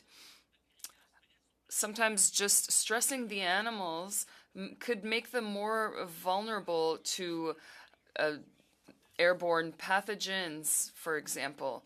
So it is well known that a stressed out animal is going to be more vulnerable to disease. Thank you, Mr. Doyon. When we talk about mental health or mental illnesses, that is an element that comes up quite often. The stress on the producer is important. Perhaps you can elaborate on the stress, on the impact that stress might have on farms. Ms. Reynolds mentioned that 1 out of 4 producers or farmers could develop mental health issues. I'll start with you, or rather with Ms. Reynolds, and then maybe I can have the other 2 witnesses answer. Ms. Reynolds? Cases that a farmer is thinking about or dealing with that is out of their control, but directly influences their ability to be successful. And all of that is weighing on them. At all times, they are living where they work, so they don't have the ability to go home at the end of the day and distance themselves. So that adds to just that mental load, that stress that they're constantly carrying. We have seen in growing years the disconnect between those who produce food and those who are no longer connected to the farm. We're all consumers, so I'm not going to do a this or them. And a lot of producers are feeling like they're not understood. They're feeling like people have the idea that they're trying to hurt their animals, or they don't care about their animals, or they don't care about what they're doing or the environment. They can't control their prices. They can't control the weather or trade. And so to have this additional risk that someone at some point could come into their farm, their barn, their home, and that could, maybe it's just that. And maybe they can't send their children out to do chores because they're scared of that and the weight of that. Thank you, Ms. Reynolds. I apologize. We're right at time. I got to keep moving. Mr. McDonald, 5 minutes. Thank you, Chair, and thank all the witnesses for being here today. We've received obviously quite a few emails in relevance to this bill. I fully am in support of it, so I want to be clear with that. But I want to also reinforce the importance of the bill and why it needs to happen. And we fully understand the economic value, but also the mental health value to our farmers and the well-being of our livestock. And there are bad apples out there. We know that. There are in every industry and every sector. Do you feel this legislation will impair the ability to raise awareness to ensure accountability in cases of legitimate agricultural abuses? So I'd like to put that out to the Canadian Federation of Agriculture and let them expand on it.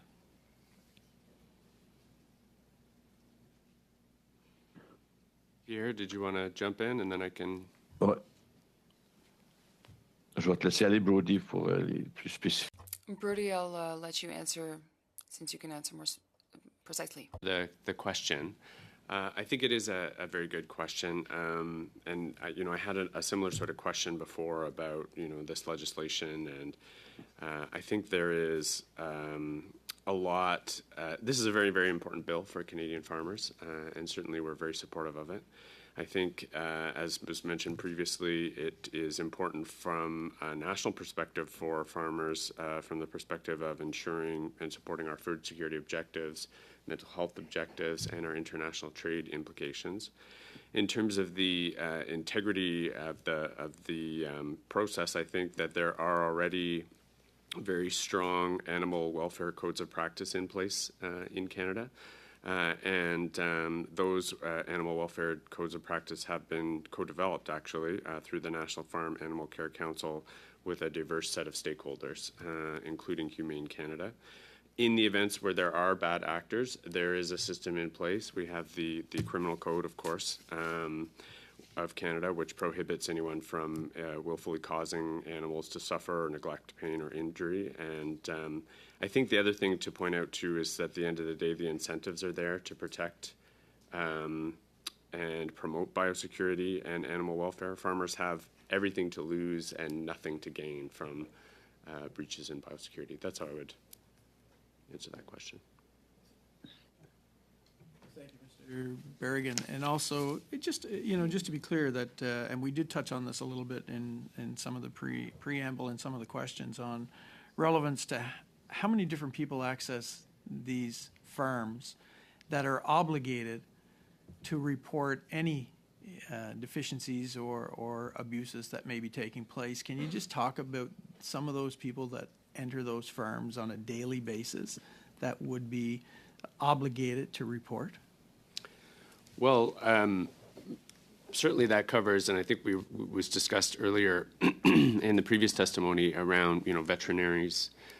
You can certainly have inspections on a regular basis. A lot of farms, like dairy farms, I'm sure Pierre can tell you a little bit more about that, are have mandatory third-party inspections every second year.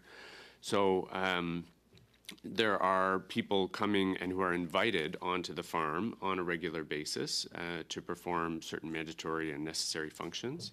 I think the distinction that we're making here in this bill is those who are not invited onto the farm and onto the premises and pose a threat to biosecurity, and those who are there for very legitimate purposes. Thank you, Mr. Reynolds. Ms. Reynolds, we have a program in Prince Edward Island. It's called the Farm Talk Program, and it was just started, I think, about 2 years ago, and it was a really surprising number on the uptake on this program. So I'm going to ask you, outside of this bill, what are some other things government can do to support your organization or farmers across the country?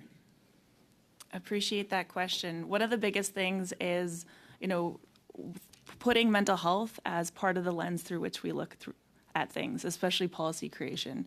Last year, avian influenza was such a big thing across Canada. There's no turkey populations in BC anymore.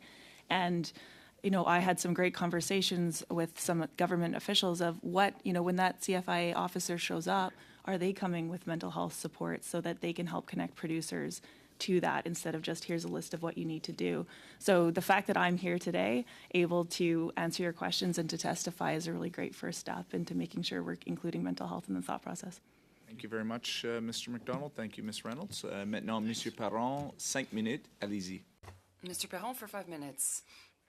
Thank you, Mr. Chair, and thank you to our witnesses for being here today. Mr. Doyon, you mentioned something quite interesting. You mentioned that more antibiotics could be used after a contamination. I think that's the first time somebody has brought that up, and it's quite relevant. You also mentioned that Quebec and other provinces don't have the same laws. Some laws are used. For example, in Quebec, the criminal code is referred to. People who are questioning this bill tell us that it's not relevant or it's unnecessary because there are already laws that prevent trespassing. But can you tell us why 275 is crucial and what it will change with regards to existing legislation? Well, I think having legislation across the country is necessary, and that's what 275 allows us to do. It will give a clear signal that it's forbidden to enter farms that are, that of course are producing, but that are also where people live, and that will be valid across the country. What do you say to people who say that this bill is the type of kind of like a gag order that would prevent protests? What are the systems that are in place, because there are systems that are in place. For example, if we're close to a farm and how can people now whistleblow the activities on a certain farm without trespassing? Well, I don't know if there's an answer to that. We said that there are quality assurance standards or programs, and there are reports that are submitted to the Agriculture Department, and there are regular visits to these businesses. There are professionals that show up regularly to perform tasks, for example, vets and advisors. All these people can whistleblow or when there is mistreatment of animals. There's no proper answer to that. Well, what I'd like to add is that we can always contact departments or ministries provincially when there are practices that go against the well-being of animals. There are animal protection organizations that can be involved as well. There's a lot in place to permit whistleblowing. As Mr. Doyon said, there are already people who are authorized to enter those farms who can make a complaint if necessary or signal any issues on the farm. So what you're saying is that there are processes that already exist. It's not necessary to, have this kind of assault, because in a way, when you're trespassing illegally, that is a form of assault. Let's call a spade a spade. I'd like to bring a specification here. If this kind of trespassing continues, I'm concerned that there might be some regrettable events. We talked about mental health, for example. If there are people who, for example, are in your living room and they think that you're mistreating your dog, of course, this is a bit of a strange comparison, but you can't make them leave. But if farmers don't feel protected by the law, that's an issue. Mr. Doyon and Mr. Lampron, if you have something to add about that. On social media, there were people who had certain suggestions that really didn't have their place. And so we have a guide that we give to producers and farmers to guide them with regards to what to do if there are trespassers on their farms.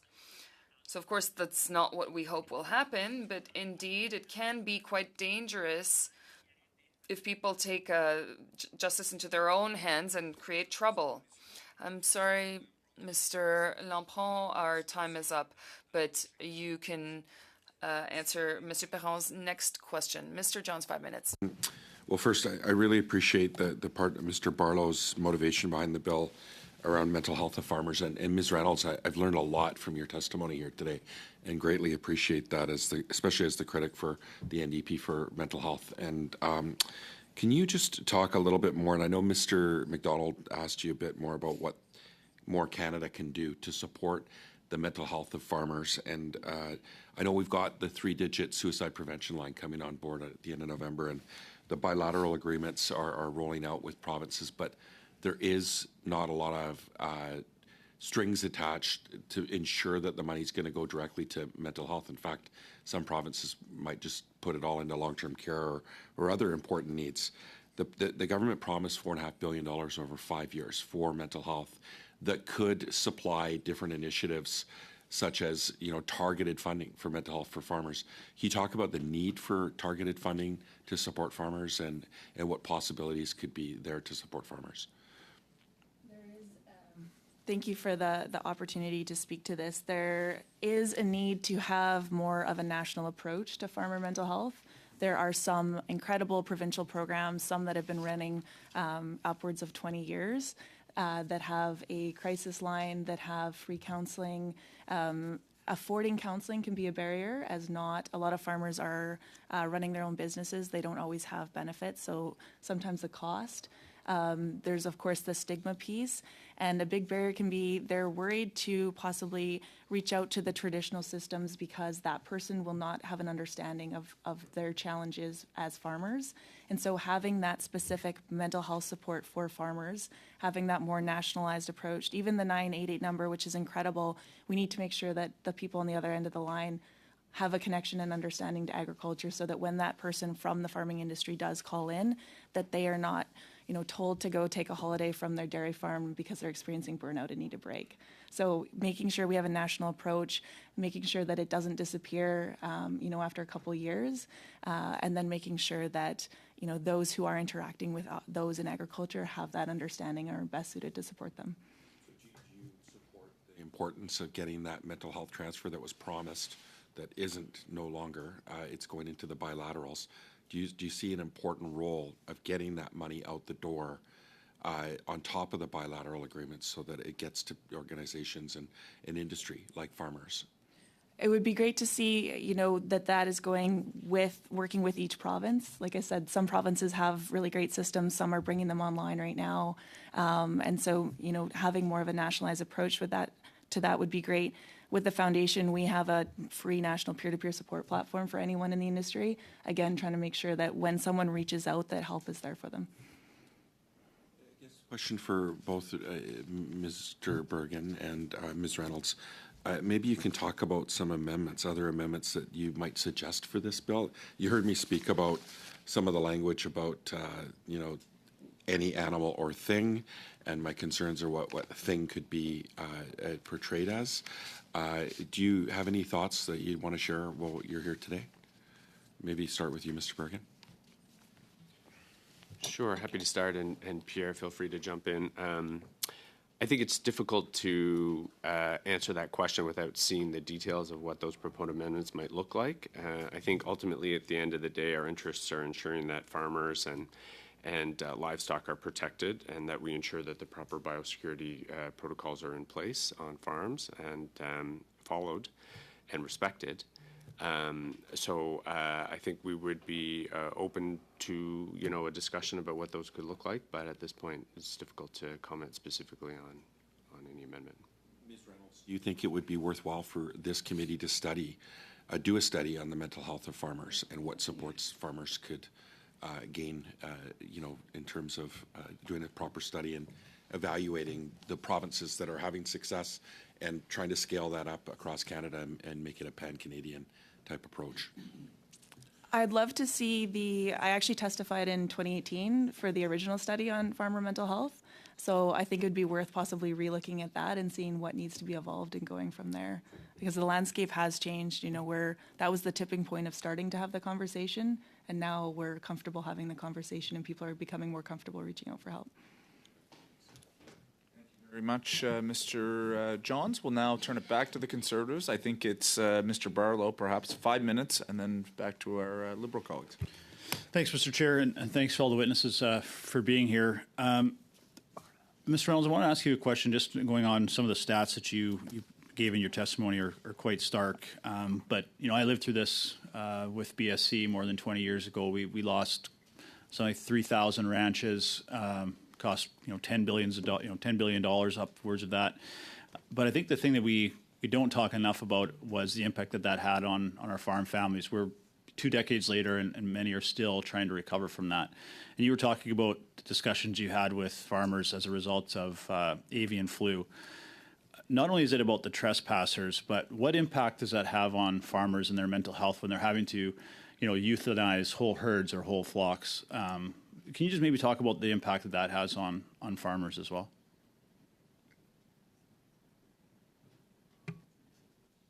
Thanks.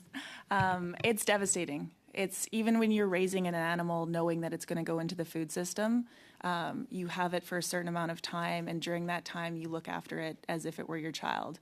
And I think it's important to note, the comment of whistleblowers has been brought up a lot, but the people showing up trespassing to protest, they're not whistleblowers. They don't necessarily understand what that farmer needs to do to take care of that animal and what that animal means to that farmer. talk to farmers, men across Canada, and, they tear up when they talk about having to call a full barn in response to disease showing up. Thank you. And I'm going to ask a question similar to Mr. Perron, but I'm going to get the English answer, if that's okay, Mr. Perron, but it was a good question. Certainly the number one question, I guess, that we get from our colleagues is that, there are provincial trespassing laws in place. So why is this necessary? I think it's important that we have a national initiative in place and show some leadership on a national stage. But maybe Mr. Berrigan, as a representative of CFA and so many of your members, and I certainly appreciate your support, maybe if you don't mind articulating a bit why this legislation is important despite having some trespassing laws in place. Certainly, thank you for the question.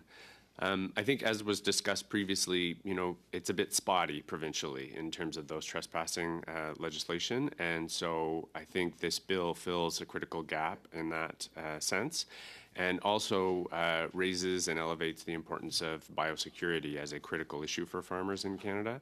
And I really do, we do feel that this is an issue of national importance and something that all Canadians and Canadian farmers need to have in legislation, because it touches on things that we've talked about here today: food security issues, production issues, mental health issues, certainly, and international trade implications. There are very, very significant international trade implications associated with biosecurity breaches and outbreaks on farms, which can cost the entire economy and Canadian society millions and millions of dollars. So I think there is quite a compelling case to have this legislation.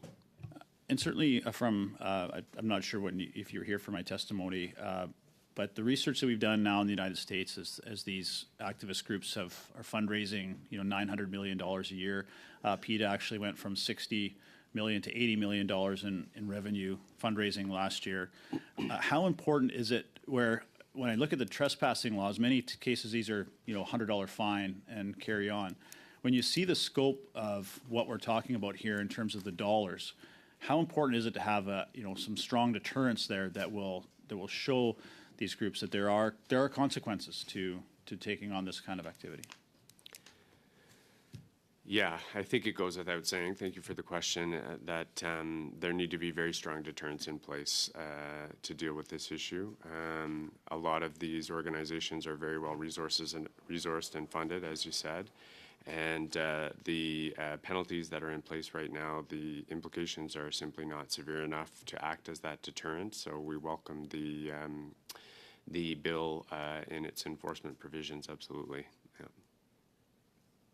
Hamadou.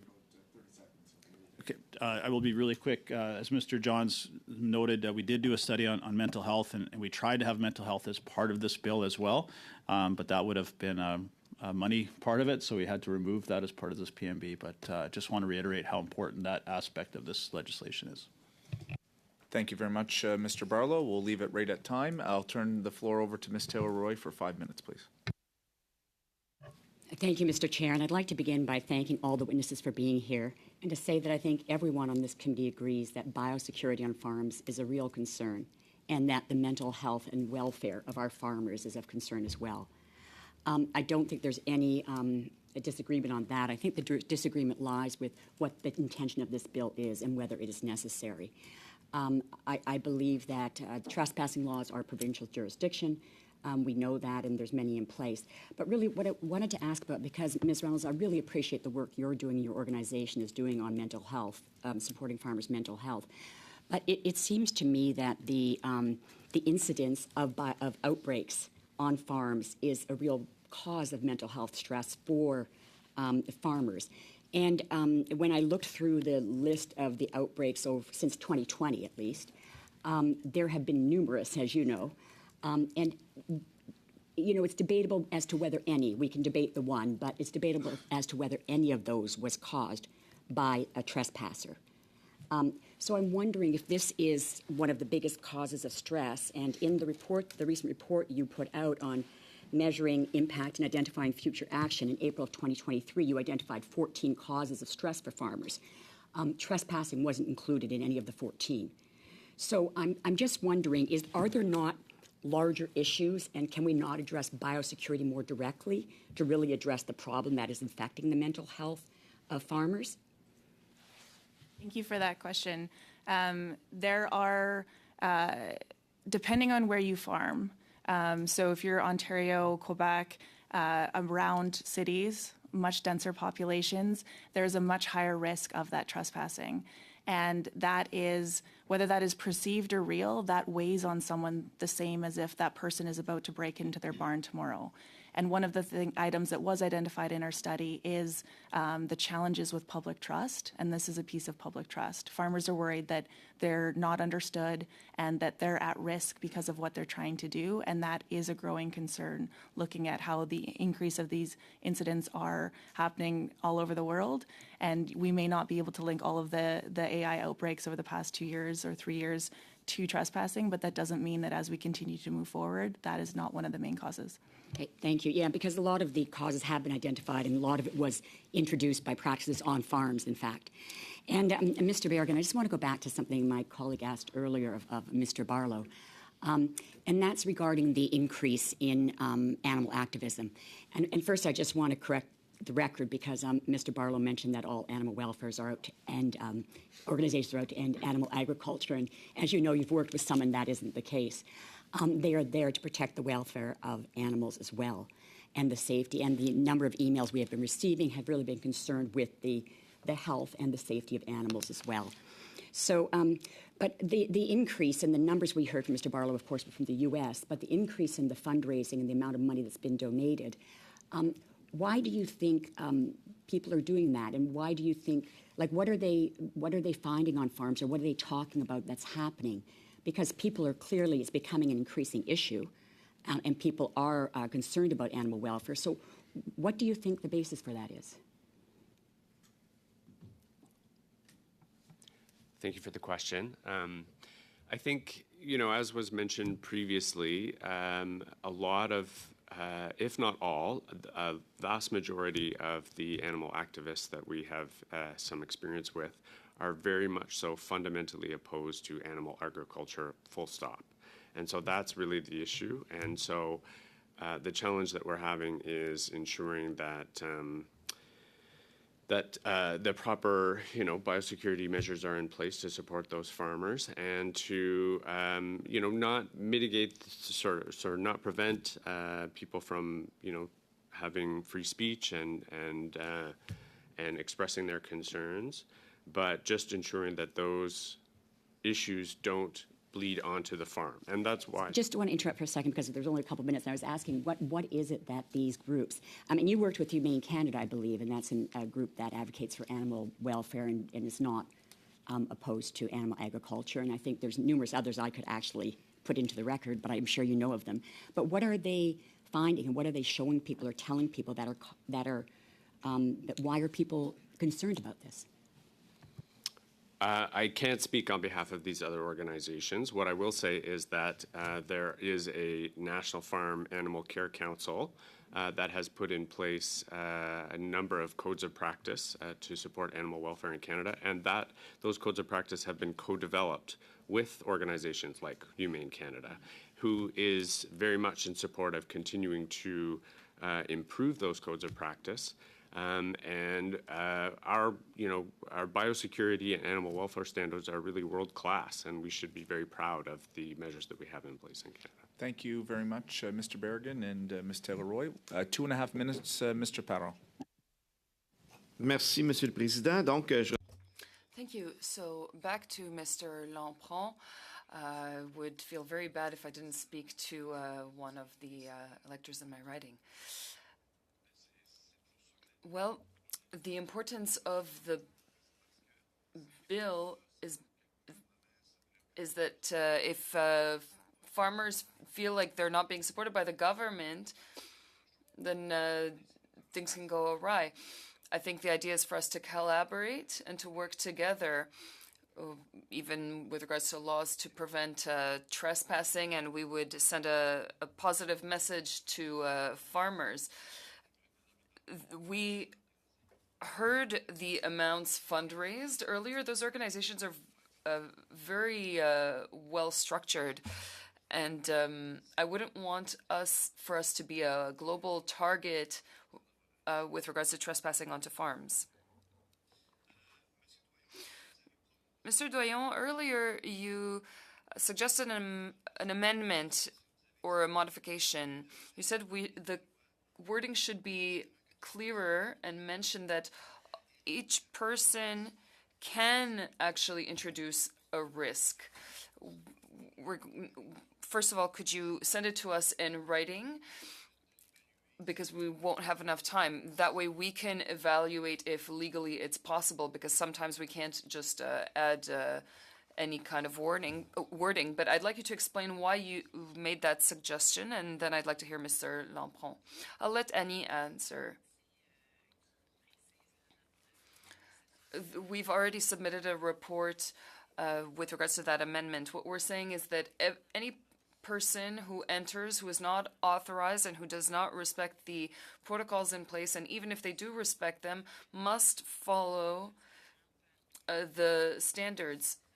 Anybody entering can present a risk because they can provoke stress, even if they are following protocol. We want it to be indicated that anybody who enters without authorization can provoke a certain risk. Mr. Lampron, in 20 seconds.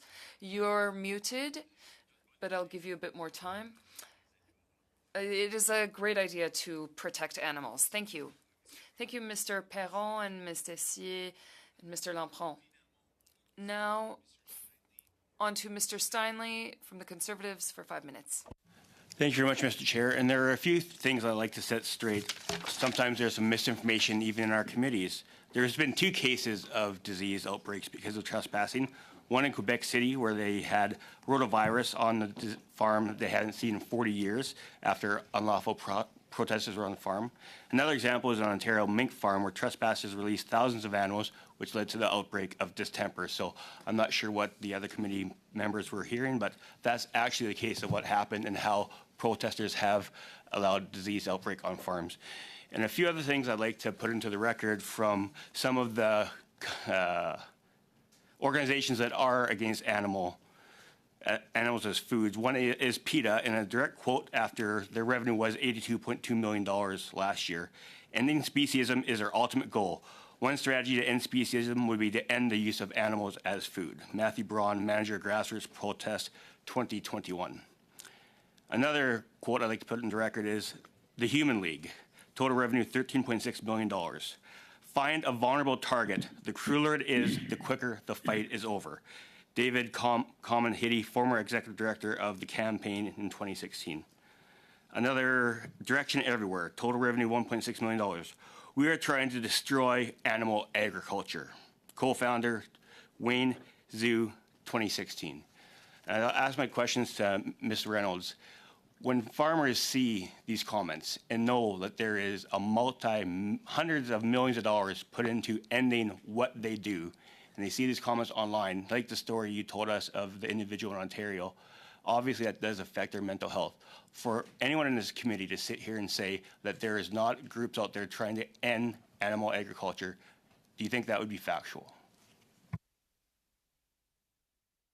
Thank you for the question. I think we've seen from events around the world and events in our own country that there are individuals who their intent has nothing to do with the welfare of the animals. It is strictly they want animal agriculture to be stopped. And that was, why I wanted to highlight the comment on whistleblowers, where so oftentimes it's not the people that are showing up to possibly do harm that are in a place to be whistleblowers. It's the neighbors, it's the professionals that show up and know what they're looking for. And I just want to stress how so many farmers in Canada are at such a chronic stress load that it could be one little thing. And for us on the outside, it looks like, well, it was just a fear of this or the tractor breaking down. I don't understand what happened, but that was enough to put that individual over the edge. We've had multiple deaths to suicide in the last couple months in our agricultural community, and oftentimes from the outside, it looks like one little thing. So anything we can do to help give our farmers peace of mind that helps them make them feel safe for their animals and safe on their farms and on in their homes, I think that's important. And I also had the case of Mr. Barlow and his constituents, the shutters, where just because there wasn't a disease outbreak, people broke into their farm and could have had a disease outbreak, but also many birds had to be put down because the people that were on that farm didn't know how to behave around animals, and that caused these animals to stampede and kill one another. Do you think that would have had an adverse effect on that family as well, and someone that should really not be on that farm in the first place, and this bill would prevent that? Of course, you have if anyone was to have someone show up into their house or into their home, there would be a huge amount of stress and anxiety created. But, add on top of that the fear that you have for your animals. And then again, even if you're raising animals to go into the food system, if something happens on your watch, that affects you and affects your mental well-being because you feel like you have failed them and that you failed as a farmer.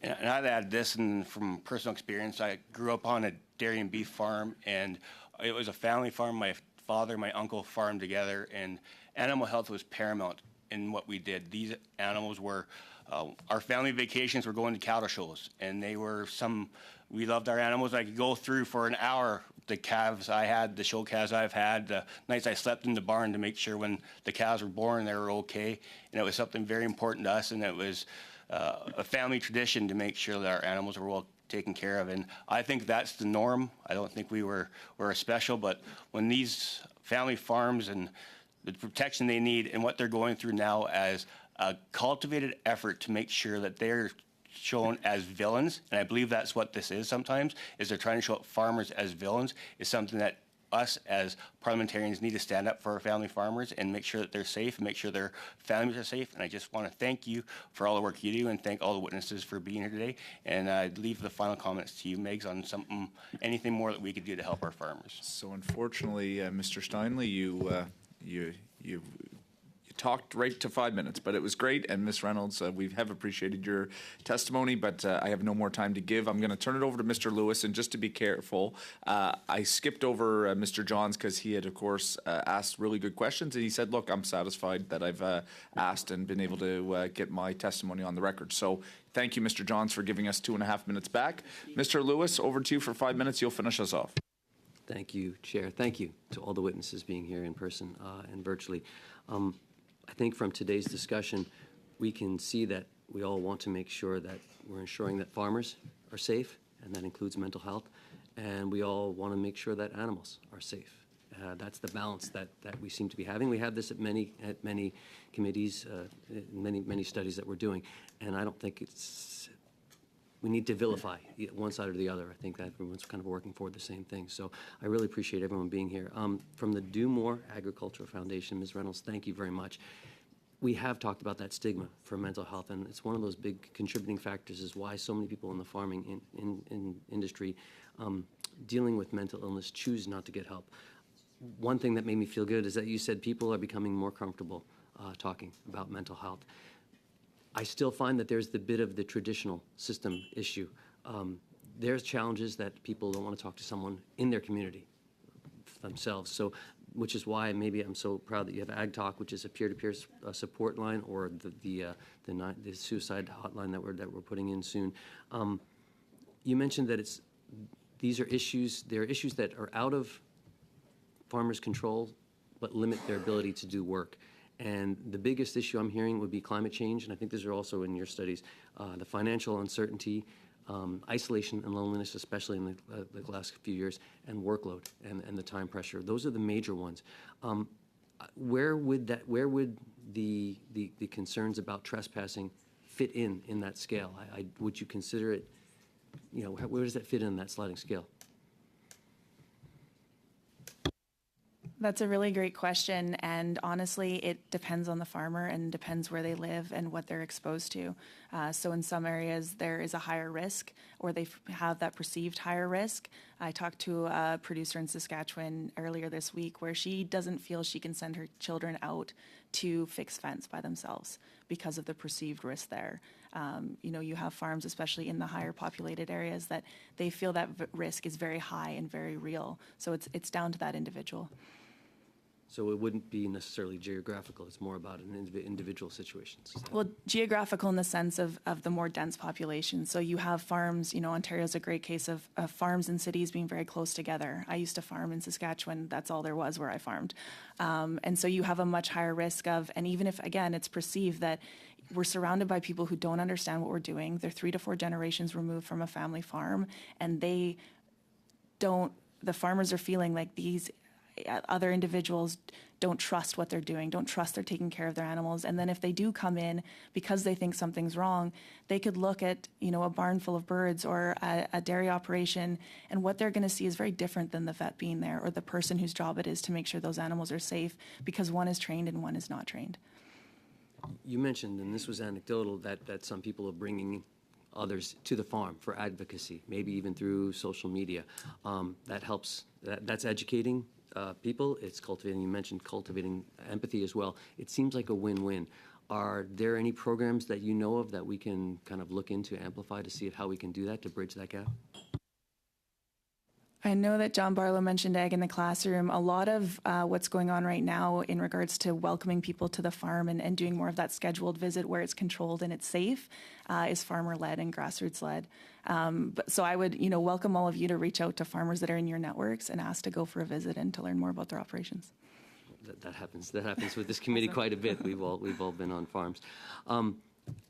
There are provinces. You mentioned 4. I think it's Alberta, Ontario, PEI, and Saskatchewan that already have had bills like this in place. Are we seeing the numbers going down of trespassing because of those provincial laws in place? Are you seeing mental health improving in those provinces that this is already in place?